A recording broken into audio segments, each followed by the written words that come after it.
Buenos dias. I am the sports degenerate, not a meat popsicle. That is not the last obscure movie reference you're going to hear during this report. This is the Fantasy Sports Morning Report, brought to you by Flame Disc.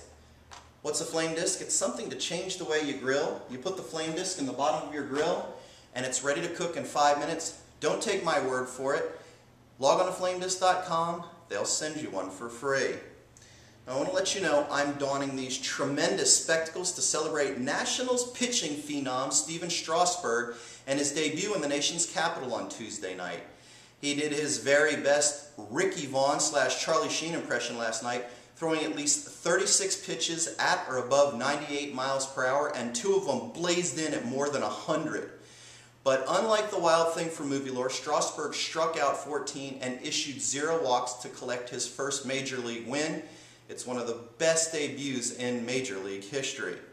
Now, all antics aside, let's dive into today's fantasy baller. That's Cubs second baseman Mike Fontenot. His weather stats are looking pretty sweet tonight in Milwaukee. But in the interest of full disclosure, I have to let you know that Piniella juggles the lineup at second base, so he's a risk not to start. But if he does start, keep in mind he bats .89 above his career .272 batting average with a 75% humidity forecasted at Miller Park. Moving on to a storm warning, Marlins catcher Ronnie Paulino is facing Roy Halladay in Philadelphia, and he's facing some pretty shaky weather stats. Now, Paulino has been looking strong lately. He sits safely in 4 of his last 5 games, but with Halladay and the weather stats, he might not be a person you want to have in the starting lineup. He bats .109 under his career .280 batting average with a 3-mile-an-hour winds forecasted at Citizen Bank Park. Moving on to breaks and bruises, Red Sox outfielder Jacob Ellsbury is headed to Los Angeles for a specialist's opinion on 4 ribs that he broke back on April 11th.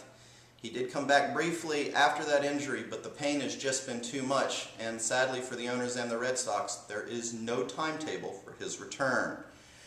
Keep it right here. We'll have our next Fantasy Sports Report on Friday, and you never know when a very sexy and hot and talented young lady may take my place.